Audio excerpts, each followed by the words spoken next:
और इस मंच पर एक दिलचस्प बात भी हुई। जैसा आपने सुना, सीएम योगी ने कहा कि यहां पर यूनिवर्सिटी का उद्घाटन किया गया। अब इस यूनिवर्सिटी का नाम क्या हो, तो गृह मंत्री अमित शाह ने इस मंच से गुजारिश कर दी सीएम योगी से कि इसका नाम राजा सुहेल देव के नाम पर रखा जाए। अब बड़ी कहानी है इसकी। राजा सुहेल देव ने गुजरात में जो सोमनाथ मंदिर है, तब जब आज से 1000 साल पहले उस पर आक्रमण हुआ था तो उसको बचाने यहां से वहां भी गए थे। यह भी जोड़ता है इस जगह को गुजरात से। तो आज अमित शाह ने कहा योगी जी से कि इसका नाम राजा सुहेल देव के नाम पर रखिए, और मंच से ही सीएम योगी ने क्या कह दिया, ये सुनिए। माननीय गृह मंत्री जी ने महान हिंदू रक्षक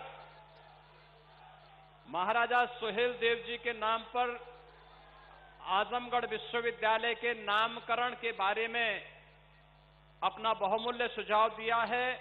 हम आदरपूर्वक आजमगढ़ में बनने वाले इस विश्वविद्यालय का नाम महाराजा सुहेल देव के नाम पर करने की भी राज्य सरकार की तरफ से घोषणा करते हैं, और पूरे आजमगढ़ वासियों को मैं इसके लिए बधाई देता हूं। जी हां, और अखिलेश यादव योगी आदित्यनाथ के गढ़ गोरखपुर से आज विजय यात्रा का आगाज उन्होंने किया। तो दोनों एक दूसरे के गढ़ में पहुंचे हुए थे आज। दरअसल इस मौके पर अखिलेश यादव से न्यूज 18 ने खास बातचीत की। क्या क्या कहा अखिलेश यादव ने, सुनिए। समाजवादी पार्टी के राष्ट्रीय अध्यक्ष अखिलेश यादव उत्तर प्रदेश के सघन दौरे पर हैं। इससे पहले 2 चरण यात्रा कर चुके हैं। तीसरे चरण के तहत वो गोरखपुर और कुशीनगर के दौरे पर हैं। गोरखपुर से अब उनका रथ कुशीनगर के लिए निकला है। सर, एक तरफ गोरखपुर, उसके बाद अगर हम बात करें तो आपके संसदीय क्षेत्र में आजमगढ़ में मुख्यमंत्री जी, क्या कोई राजनीतिक सिंबॉलिक मैसेज देने की कोशिश? मुझे नहीं पता कि सरकार क्या करना चाहती है, लेकिन जहां तक आजमगढ़ जाने का है, कम से कम उन्हें आजमगढ़ का विकास देखने को मौका मिलेगा। और अभी तक तो सरकार ने जो काम किए हैं, शिलान्यास का शिलान्यास, उद्घाटन का उद्घाटन, और अभी तक मुख्यमंत्री ने वो काम उद्घाटन नहीं कर पाए जिसका कभी उन्होंने शिलान्यास किया हो।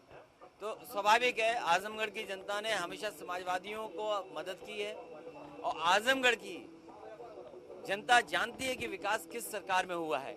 वो विकास देखने गए हैं। जहां तक गोरखपुर का सवाल है, गोरखपुर की जनता को सरकार ने धोखा दिया है। यहाँ की जनता को गरीबी में धकेल दिया, यहाँ की जनता के ऊपर महंगाई थोप दी। आज भारतीय जनता पार्टी को जवाब इस बात का देना चाहिए कि जब डीजल पेट्रोल इतना महंगा है तो क्या हर जरूरत चीज महंगी नहीं हो गई?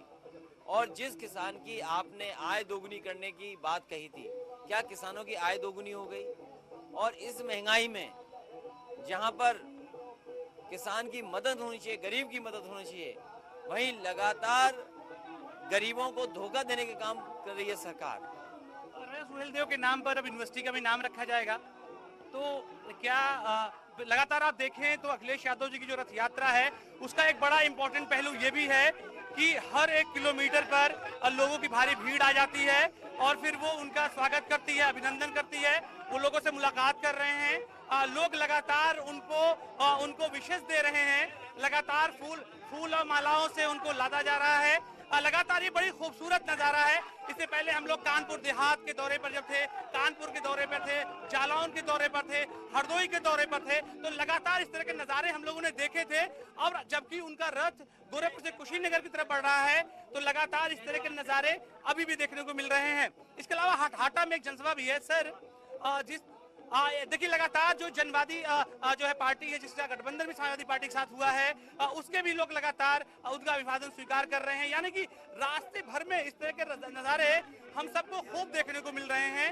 और करीब 11:30 बजे गोरखपुर से रथ चला है, और अभी करीब 4 घंटे का सफर तय करने के बाद अभी बमुश्किल 30 किलोमीटर का सफर तय कर पाया है अखिलेश यादव जी का रथ। तो ऐसे में सवाल जवाब का सिलसिला अभी हम रखेंगे, उनसे बातचीत भी करेंगे कि आखिर आजमगढ़ में जो पॉलिटिकल सीनेरियो रहा है, आजमगढ़ में जिस तरह से अमित शाह की रैली रही है, उस मुद्दे पर बातचीत करेंगे, और इस बात को जानने की कोशिश करेंगे कि उत्तर प्रदेश में 2022 का जो इलेक्शन है, उस इलेक्शन को लेकर किस तरह का मोड हो रहा है, साथ ही किस तरह का सिनेरियो चेंज हो रहा है। जो सबसे बड़ी बात है वो ये है कि 2022 का इलेक्शन क्योंकि नजदीक है, तो ऐसे में उन्हीं मुद्दों पर बात हो रही है। सर, राजा सुहेल देव के नाम पर यूनिवर्सिटी का नाम रखने की बात है, क्या पॉलिटिकल स्टंट है कोई, या किससे कोई फर्क पड़ेगा? देखिए, जब से ओम प्रकाश राजभर जी का अलायंस भारतीय जनता पार्टी से टूटा है, भारतीय जनता पार्टी के लिए दरवाज़ा बंद कर दिया। जिस दरवाजे से वो घुसे थे वो दरवाज़ा बंद हो चुका है। आज पिछड़ों के साथ धोखा किया है, दलितों के साथ धोखा हुआ है। जो अगड़े थे, जिनको सम्मान मिलना चाहिए था, उन्हें भी सम्मान नहीं मिला। भारतीय जनता पार्टी को जवाब ये देना चाहिए कि सबका साथ सबका विकास करने वाले ने आखिरकार जो बाबा भीमराव अम्बेडकर जी का संविधान था उसके साथ खिलवाड़ क्यों किया। उसके तहत जो हक और सम्मान मिलना चाहिए था वो नहीं मिल पा रहा है। भारतीय जनता पार्टी के पास कोई रास्ता नहीं बचा है। जनता ने सफाया करने का मन बनाया है।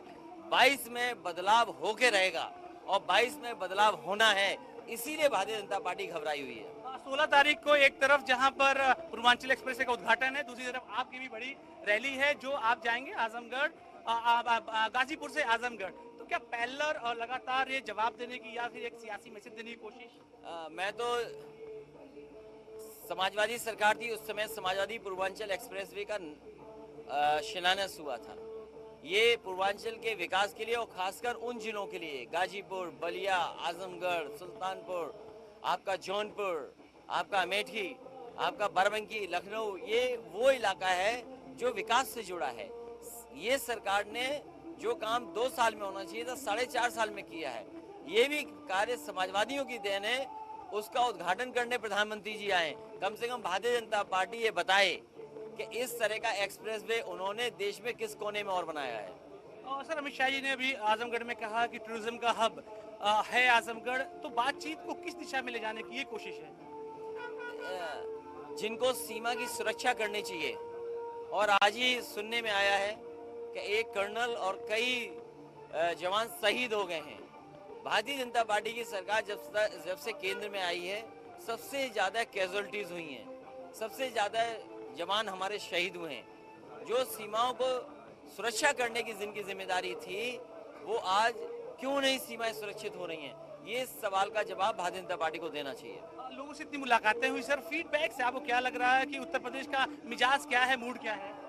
इस बार जो जनता में उत्साह जोश दिखाई दे रहा है वो बता रहा है कि इस बार भारतीय जनता पार्टी का सफाया होगा उत्तर प्रदेश से।